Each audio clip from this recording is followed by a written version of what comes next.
Donc, on voit ensemble le psaume 122. C'est un psaume qui nous parle de Jérusalem.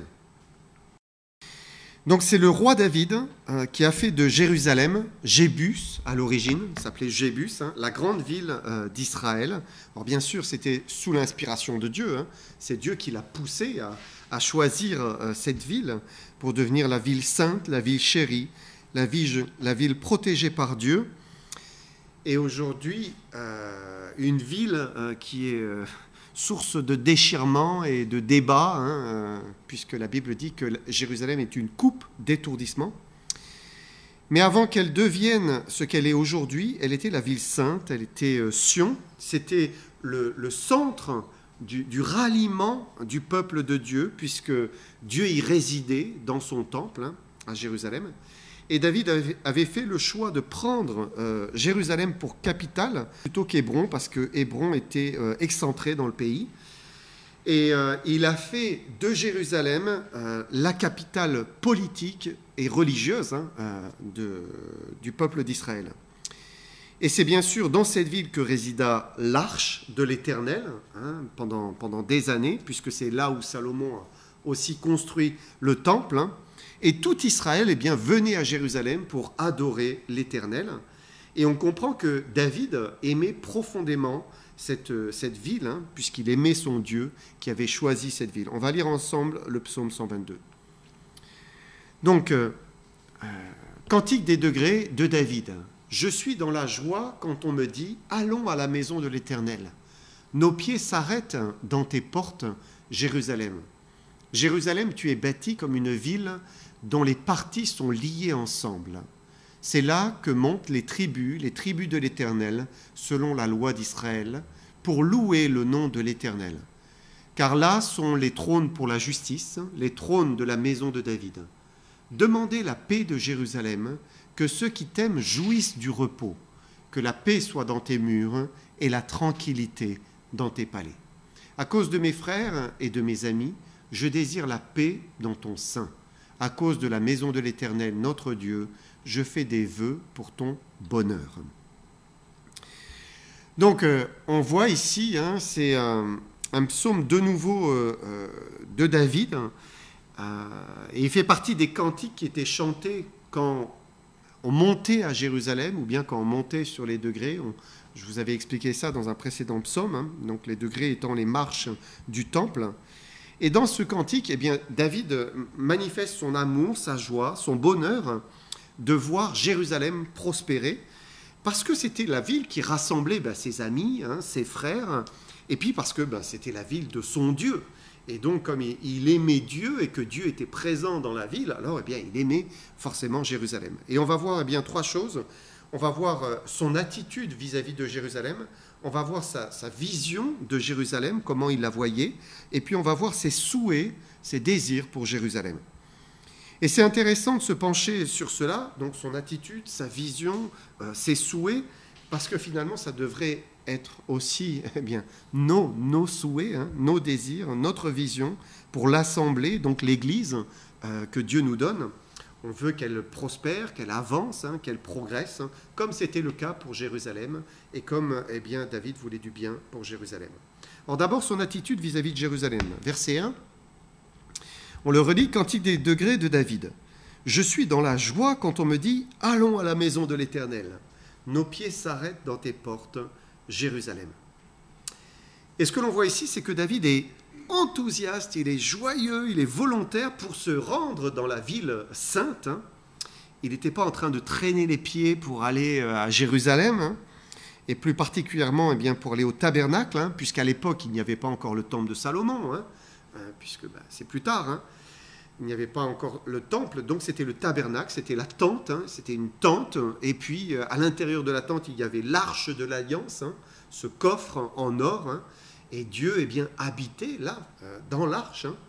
Il manifestait sa présence. Et David était heureux d'aller jusque la maison de l'Éternel. C'était sa joie, c'était son bonheur. Peu importe la distance à parcourir, peu importe le temps qu'il faisait. Aujourd'hui, on a mauvais temps. Qu'il pleuve ou qu'il fasse un temps magnifique, David se réjouissait d'y aller. Pourquoi était-il dans la joie ?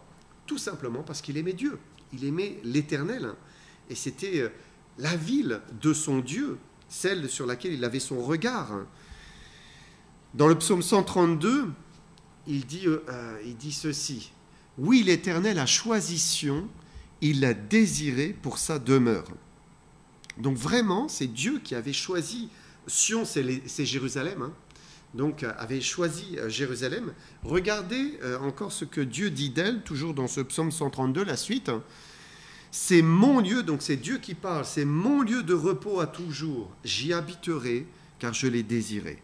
Je bénirai sa nourriture, je rassasierai le pain de ses indigents, je revêtirai de salut ses sacrificateurs, et ses fidèles pousseront des cris de joie. Là, j'élèverai la puissance de David, je préparerai une lampe à mon oint, je revêtirai de honte ses ennemis, et sur lui brillera sa couronne. Donc on voit vraiment Dieu qui choisit, qui aime, hein, et qui décide de bénir, hein. C'est lui qui veut bénir Jérusalem. Mais il n'y a pas que David qui dit que Dieu a choisi Jérusalem. Asaph aussi, notamment il y a ce petit verset là. Asaph dit « De Sion, beauté parfaite, Dieu resplendit ». Voilà. Sion, de nouveau, Jérusalem. Eh bien, Dieu brille en fait, il resplendit. Hein. Alors, si Dieu est à Jérusalem, David dit « Moi, je veux être à Jérusalem, forcément. Je vais être auprès de Dieu. Hein. J'ai de la joie quand on me dit « Mais allons à la maison de l'Éternel ». Et quand on aime Dieu, on a envie d'être dans sa présence. Hein. On a soif de sa présence, comme dit le cantique. On veut l'écouter, on veut apprendre de lui, on veut être proche de lui. Et la maison de l'Éternel à Jérusalem, eh bien, c'était l'endroit où Dieu était. Est-ce que Jérusalem était parfaite? Est-ce qu'elle était remplie que de juifs qui étaient intègres, pieux, parfaits? Ben non, pas du tout. Hein. Jérusalem, elle était remplie des hommes. Et si elle était remplie des hommes, eh bien, elle était aussi remplie de pécheurs. Et Jérusalem, c'était plutôt un témoignage de la grâce de Dieu. Le Seigneur avait choisi d'y résider en connaissant bien la faiblesse de son peuple, hein, puisque Dieu les suivait depuis longtemps déjà. Hein, quand on remonte à leur rébellion dans le désert, leur désobéissance répétée, leurs infidélités. Et Dieu savait que ça allait encore continuer. Hein, et pourtant, eh bien, Dieu avait choisi Sion. Il voulait y faire résider son nom. Il voulait y habiter. Alors David, eh bien, voulait aussi y être. Et on peut faire le parallèle avec l'église locale, hein, ou les églises locales. Il y a aussi de la faiblesse, hein, parfois des chutes, hein, mais c'est aussi là où Dieu veut être, hein, dans l'église locale. Dieu se laisse entrevoir dans l'église, dans l'assemblée. Alors il se laisse entrevoir, bien sûr, au travers de la parole de Dieu, mais il se laisse entrevoir au travers des prières, il se laisse entrevoir au travers des louanges, hein, de son peuple, et puis de la communion fraternelle, de la présence, hein, du Seigneur dans le cœur de ceux qu'il aime. Dieu a dit lui-même, Jésus a dit, hein, quand 2 ou 3 se rassemblent, je suis là, je suis au milieu d'eux. Donc Dieu est vraiment au milieu de son peuple. Depuis quelques années, c'est beaucoup plus facile de suivre des cultes en ligne. Hein, on n'a pas à sortir de chez soi, hop, on regarde, on choisit, et puis et là, ça nous est servi sur un plateau, c'est assez facile. Hein. Mais le plan de Dieu, selon les Écritures, ça reste quand même l'église locale, c'est-à-dire un endroit où des chrétiens vont se rassembler, hein, s'assembler, c'est le rassemblement de Dieu, hein, l'assemblée, dans un même lieu. Alors c'est sûr que la technologie, elle nous permet d'avoir tout en ligne, hein, en restant chez soi, mais en restant derrière un écran, ça déshumanise quand même ce qui fait la richesse de l'église locale. Parce que Dieu a voulu que ses enfants, eh bien, vivent la communion fraternelle, la mise en pratique de l'amour, mise en pratique de la parole de Dieu, de l'entraide, du soutien, de la prière, de l'exhortation. Donc dans une proximité des uns avec les autres. Hein. Et en ligne, cette proximité, elle n'est pas pareille. Bien sûr, on arrive à se voir même, hein, mais ce n'est pas pareil quand même. Mais aussi, ce que Dieu a voulu, c'est que les enfants de Dieu puissent vivre la proximité de Dieu ensemble. C'est-à-dire, comme dans un culte, hein. Chacun vit sa propre communion avec le Seigneur, mais Dieu veut aussi s'approcher de son peuple quand ils sont ensemble et les bénir ensemble.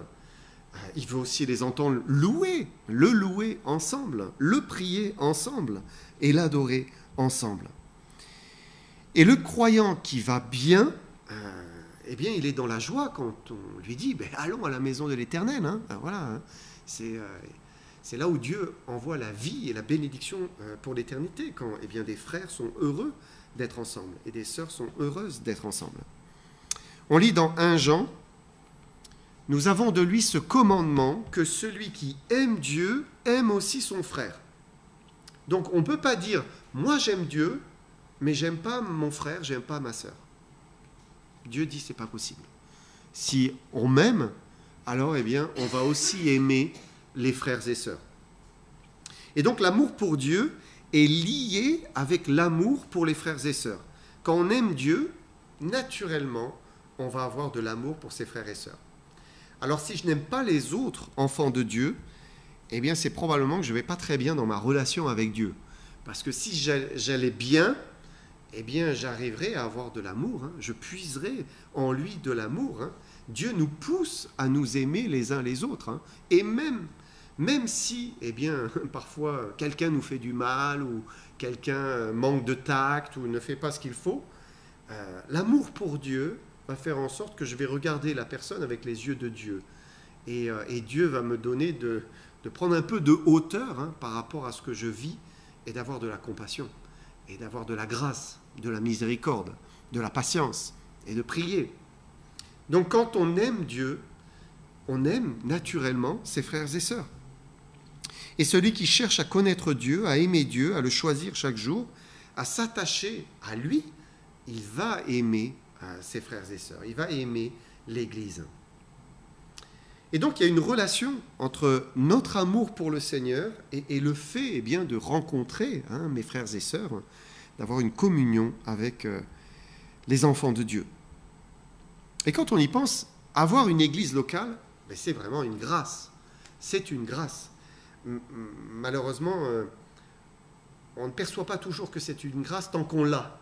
C'est quand on ne l'a plus qu'alors on se dit « Ah mince, quand même, c'était bien ».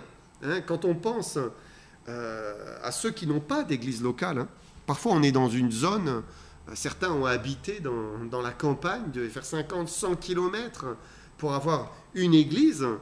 Alors quand on est une église qui est proche, on dit c'est une grâce. Ensuite, c'est une grâce quand on a la santé pour y aller. Certains n'ont pas la santé, ils sont obligés de regarder en ligne parce qu'ils ne peuvent pas sortir de chez eux. Donc quand on a la santé pour y aller, c'est une grâce, encore. Et puis c'est une grâce aussi parce qu'on est quand même dans un pays libre. On a la liberté de se réunir. Dans beaucoup de pays, ils ne peuvent pas, tout simplement pas. Et souvent, on ne se rend pas compte que c'est un cadeau d'avoir une assemblée locale. Ensuite, David dit, verset 2, il dit « Nos pieds s'arrêtent dans tes portes, Jérusalem ». C'est intéressant parce qu'il dit « Il ne faisait pas que passer au travers de Jérusalem ». Voilà, des fois on peut traverser une ville pour aller dans une autre ville. Et David dit « Mais je ne fais pas que passer par Jérusalem, je m'arrête ». Ça veut dire qu'il prenait du temps dans la ville sainte. Il était heureux d'être avec ses frères, ses amis. Il s'y tenait d'une manière habituelle, répétée. Il avait envie d'y être. Il s'y arrêtait. Et de la même manière, l'église locale, c'est un rassemblement de personnes d'une manière régulière, en fait. C'est ça, une église locale. Ce n'est pas un endroit où on passe de temps en temps, mais on s'y arrête, on prend du temps.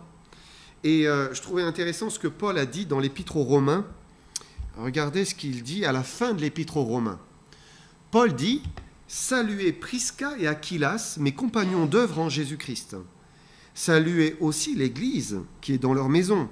Saluez Païnette, mon bien-aimé, qui a été pour Christ les prémices de l'Asie. Saluez Marie, qui a pris beaucoup de peine pour vous. Saluez Andronicus et Junias, mes parents et mes compagnons de captivité, qui jouissent d'une grande considération parmi les apôtres, et qui ont même été en Christ avant moi. Saluez Amplias, mon bien-aimé dans le Seigneur. Saluez Urbain, notre compagnon d'œuvre en Christ, et Stachys, mon bien-aimé, etc. Et si Paul pouvait plusieurs semaines, voire plusieurs mois, voire plusieurs années plus tard dire « Saluez un tel, hein, saluez un tel et saluez un tel », ben c'est qu'ils étaient encore là. Hein, ça faisait des mois et des années qu'ils étaient ensemble, qu'ils marchaient ensemble. C'était les chrétiens de la localité, hein, de la ville. Et finalement, c'est ça, une église, hein, c'est un rassemblement de croyants qui demeure, qui progresse, qui grandit ensemble. Et Dieu ne veut pas qu'on soit simplement un visiteur qui passe de temps en temps, mais qu'on s'attache, hein, parce que c'est là où on va grandir. Hein.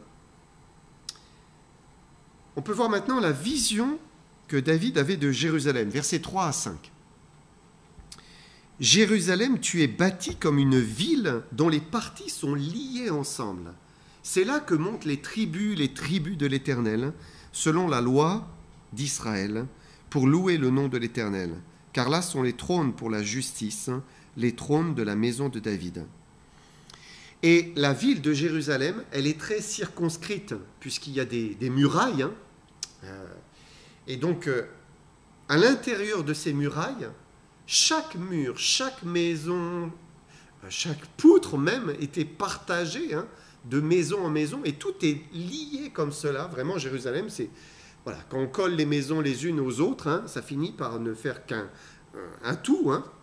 Et cette liaison physique, cette imbrication, hein, de toutes les maisons et les murs, c'est bien sûr l'image d'une unité, en fait. Voilà, resserrée. Hein. Et David regardait Jérusalem et disait, mais elle est comme indissociable, indivisible. Hein. Elle est une et devrait le rester pour toujours. Et donc Jérusalem représentait le symbole du rassemblement de tout Israël, voilà, toutes les tribus de l'Éternel qui montaient pour louer le nom de l'Éternel. Et c'est une belle image encore de l'Église locale. L'Église locale, hein, qui est un corps indissociable, de fait. Hein. Nous sommes liés les uns et les autres par l'Esprit de Jésus-Christ. Hein. C'est ce que nous dit Paul en Éphésiens. Il dit, c'est de lui, de Jésus-Christ, et grâce à tous les liens de son assistance, que le corps de Christ, hein, l'Église, bien coordonné et formant un solide assemblage, tire son accroissement selon la force qui convient à chacune de ses parties, et s'édifie lui-même dans la charité. Et le corps de Christ, l'Église locale, par l'assistance de son Seigneur, eh bien, forme un solide assemblage, réellement. Tout est bien ajusté, bien lié ensemble, comme le dit Darby, donc une autre traduction. Hein. Et donc les chrétiens d'une église locale sont liés ensemble, ils sont comme soudés par diverses choses. On a même une liste de ces choses dans Éphésiens 4, hein, des choses qui font que nous sommes liés les uns aux autres. Éphésiens 4, il dit au verset 4... On va lire progressivement. Il y a un seul corps et un seul esprit. Et ça, c'est la première chose qui nous lie. Hein. En fait, c'est une personne. Il y a une personne qui nous lie ensemble et qui fait que nous sommes un seul corps. Et cette personne, eh bien, c'est le Saint-Esprit. Quand on fait une recherche dans les gènes, on peut savoir si telle personne est de telle famille. C'est assez incroyable, même aujourd'hui. Hein. On pourrait être surpris. Des fois, on se dit, oh, moi, je suis pure souche. Hein. Et on fait une recherche dans les gènes, rien à voir. Hein. On vient de partout. Hein. Même nos ennemis, ils sont dans notre sang. C'est assez impressionnant. Hein. Nous avons le même esprit dans l'Église de Jésus-Christ. Nous avons une identité spirituelle qui est commune, comme un ADN spirituel qui est commun. Si on regarde dans l'intérieur, dans le secret de notre cœur, pas de doute, on est la même famille.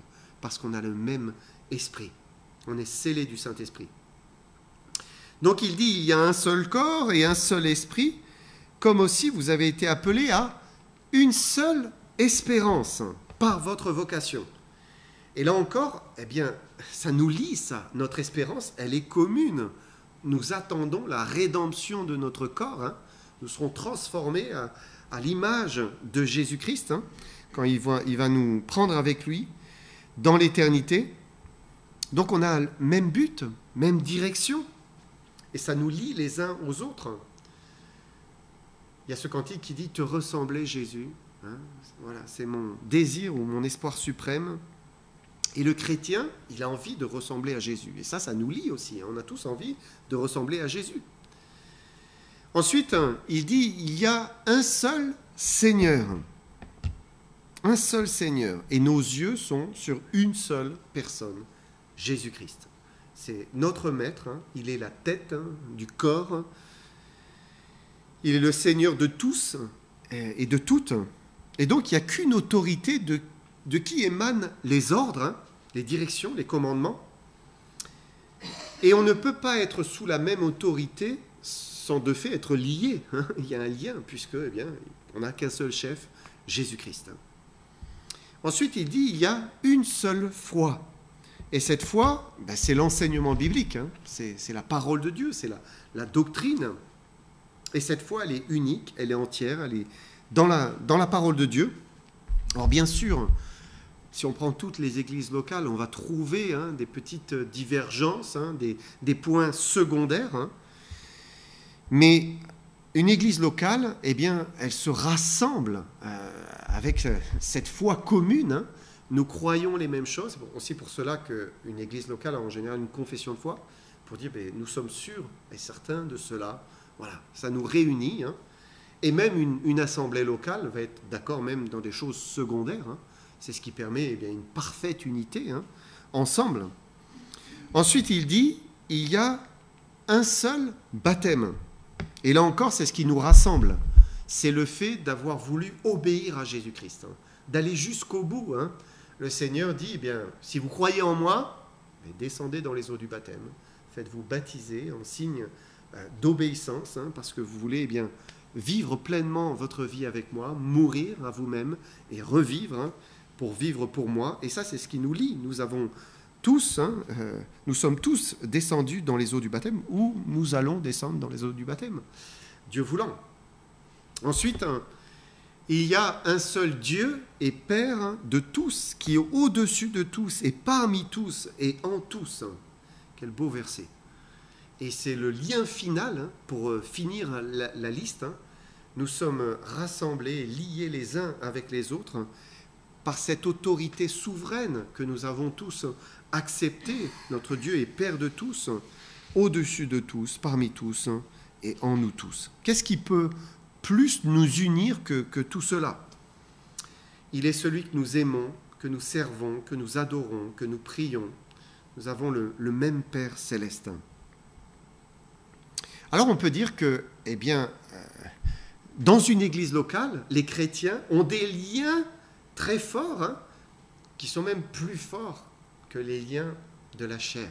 Parfois ça nous attriste, mais c'est une réalité parce qu'on a le même esprit, on a la même pensée, on a la même direction, on l'aime, et Dieu nous unit par son esprit. Nous sommes un corps dont les parties sont liées ensemble par l'esprit de Jésus-Christ. Mais David avait encore un aspect dans sa vision de Jérusalem, puisqu'il dit, psaume 122, verset 5, il dit « Car là sont les trônes pour la justice, les trônes de la maison de David. » Et David reconnaissait que Jérusalem, c'était le lieu où Dieu exerçait la justice, son jugement. Une autre traduction dit « C'est là, car là sont placés les trônes du jugement. » Et on le sait, à Jérusalem, il y avait le roi d'Israël qui exerçait les jugements, mais derrière lui, c'était Dieu qui exerçait les jugements. On se souvient de Salomon, et voilà, parce que c'est parmi les jugements les plus connus, qui était plein de sagesse, et c'est Dieu qui inspirait les jugements, qui prononçait les jugements, même si c'était le roi qui était sur le trône. Et on peut aussi avoir une vision de l'Église comme étant un lieu où il y a aussi des jugements qui peuvent être prononcés. L'Église locale est à même de prononcer des jugements dans le sens de trancher, d'établir la justice ou l'injustice parfois. C'est ce que dit l'apôtre Paul. Regardez 1 Corinthiens 6, 2 à 3. Il dit aux chrétiens de Corinthe, « Ne savez-vous pas que les saints jugeront le monde ? Et si c'est par vous que le monde est jugé, êtes-vous indigne de rendre les moindres jugements ? Ne savez-vous pas que nous jugerons les anges ? Et nous ne jugerions pas à plus forte raison les choses de cette vie ?» Donc Paul est en train de leur dire que c'est à l'Église locale d'examiner et de trancher parfois, quand il y a des situations peut-être conflictuelles entre les uns et les autres. Un petit peu avant, Paul dit « Qu'ai-je en effet à juger ceux du dehors ? N'est-ce pas ceux du dedans que vous avez à juger ?» Donc ceux du dehors, c'est une chose, mais ceux du dedans, parfois, eh bien, il faut exercer un jugement. Et l'esprit que Dieu nous a donné, c'est celui qui vient aussi éclairer, donner de la sagesse, illuminer. Donc Dieu se sert de ses enfants aussi pour corriger, redresser.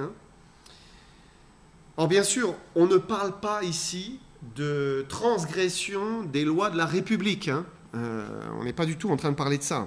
Quand l'État condamne quelque chose, on voit combien, malheureusement, l'Église catholique a couvert des choses qui ne doivent pas être couvertes, qui doivent être clairement jugées devant un tribunal.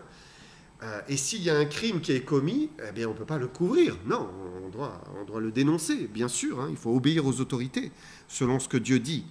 Mais lorsqu'il s'agit de griefs internes, de petites choses, de péchés, d'offenses, de blessures, alors eh bien, on peut s'en remettre à l'Église locale. C'est ce que Dieu nous dit, puisque Dieu donne aux saints de la sagesse pour pouvoir établir la justice. Dieu dit encore dans Proverbes, « Car tu feras la guerre avec prudence, et le salut est dans le grand nombre des conseillers. » Le salut est dans le grand nombre des conseillers. Et donc, quand on demande conseil à des personnes qui aiment le Seigneur, Dieu nous donne le salut. Il nous éclaire en fait. Il nous éclaire par ceux qui marchent avec Dieu. Et puis pour finir, les souhaits de David pour Jérusalem, versets 6 à 9. « Demandez la paix de Jérusalem, que ceux qui t'aiment jouissent du repos, que la paix soit dans tes murs et la tranquillité dans tes palais. À cause de mes frères et de mes amis, je désire la paix dans ton sein. À cause de la maison de l'Éternel notre Dieu, je fais des vœux pour ton bonheur. » Et les souhaits de David, c'est tout d'abord une prière qui suggère, il dit « Demandez la paix de Jérusalem ». Il ne fait pas une prière, il ne dit pas de prier pour lui-même ici, pour ses besoins. Ce n'est pas non plus une prière pour le monde, pour l'extérieur, mais là, c'est une prière pour Jérusalem, pour l'assemblée. David encourage à prier pour la ville sainte et pour le peuple qui y habite, pour sa prospérité. Et la prière, pour faire le parallèle avec l'église locale, la prière pour l'église locale, et c'est pour cela qu'on se rassemble ce soir, eh bien c'est vraiment important. C'est vraiment important. Parce que la protection, la préservation, le secours, les progrès, le salut de l'assemblée, ce n'est pas quelque chose d'automatique. Nous avons besoin de prier les uns pour les autres. Nous avons besoin de cette coopération active. Voilà, on coopère, on travaille ensemble pour le bien du corps tout entier. Ailleurs, toujours dans Éphésiens, Paul nous dit qu'il faut nous efforcer de conserver l'unité de l'esprit par le lien de la paix. Et donc, il faut prier pour notre église locale, prier pour la paix au niveau spirituel, parce qu'il y a des attaques on ne voit pas de nos yeux. Parfois, on est un pion sur l'échiquier du malin. Les ennemis, nous dit l'apôtre Paul, eh bien, ce sont les esprits méchants dans les lieux célestes. Autrement dit, les démons qui agissent, sans même qu'on les voit et qu'on y pense, et qui essayent de nous faire tomber ou qui provoquent des problèmes, des tensions. Et on a besoin de cette paix au niveau spirituel. Et on a besoin de prier pour la paix au niveau relationnel. Demandez la paix de Jérusalem, demandez la paix de l'église locale, pourrait-on dire. Que ceux qui t'aiment jouissent du repos. Et il est certain que si on aime une assemblée et qu'on recherche son bien, eh bien on est le premier à en bénéficier, de fait. Hein. C'est toujours un avantage que d'aimer son assemblée, hein, et que de vouloir sa paix, parce que c'est là où on jouit du repos, dans une assemblée en paix. David dit que la paix soit dans tes murs, la tranquillité dans tes palais. Voilà, c'est son souhait, hein, son vœu le plus cher. Il veut que tout se passe bien pour Jérusalem, qu'elle soit protégée, gardée, paisible, qu'il y ait un bon esprit en elle, parce qu'il l'aime. C'était pour lui la ville de son Dieu, celle qui s'était choisie. N'est-ce pas là ce que nous, on doit espérer, hein, et désirer pour notre Église, hein, que tout se passe bien, voilà, qu'elle soit protégée, qu'il y ait la paix, qu'il y ait des bonnes relations, un bon esprit en son sein, parce que c'est l'Église du Seigneur, c'est l'Église de Jésus-Christ, hein, c'est sa bien-aimée. Une autre traduction dit que la paix soit dans tes murs et la prospérité dans tes palais. Donc on peut aussi le traduire comme cela, pas la prospérité, la richesse, hein, mais la prospérité spirituelle. Voilà, on peut prier qu'il y ait la prospérité, hein, un enrichissement spirituel, qui est de l'édification, des progrès et la paix. La paix. Là où il n'y a pas la paix, c'est le contraire. Hein. C'est le déséquilibre, les problèmes, les querelles, les divisions, et on ne peut pas prospérer là où il n'y a pas la paix. Hein. Donc on a besoin de prier pour la paix. Versets 8 et 9. À cause de mes frères et de mes amis, je désire la paix dans ton sein. À cause de la maison de l'Éternel, notre Dieu, je fais des vœux pour ton bonheur. Pourquoi on devrait prier pour la paix dans l'Église? Et deux raisons qui sont évoquées ici. À cause de mes frères, de mes amis. D'abord, je veux la paix pour tous mes frères, mes amis, mes sœurs, hein, parce que je veux que ce soit protégé, hein, parce que je les aime. Et puis à cause de la maison de l'Éternel, notre Dieu. Et aussi parce que c'est la maison de Dieu. C'est la maison de l'Éternel, il est parmi nous, il est en nous. Et donc, deuxièmement, c'est mon amour pour Dieu qui fait que je désire la paix, et que je désire des vœux, je fais des vœux pour son bonheur. Alors je conclus, pour que l'Église locale prospère, avance, glorifie Dieu, il faut qu'on soit comme le roi David vis-à-vis de Jérusalem. D'abord, il faut garder une bonne attitude joyeuse. Voilà. Allons à la maison de l'Éternel. J'ai de la joie quand on me dit « allons à la maison de l'Éternel ». Il faut garder une bonne vision de ce qu'est l'Église locale, un corps dont les parties sont liées ensemble, un corps où se trouve Dieu et on trouve la justice. Dieu juge aussi avec justice dans son Église. Et puis il faut souhaiter la paix, la prospérité dans ses palais et donc prier en conséquence. Demandons la paix de Jérusalem, demandons la paix de l'Église locale.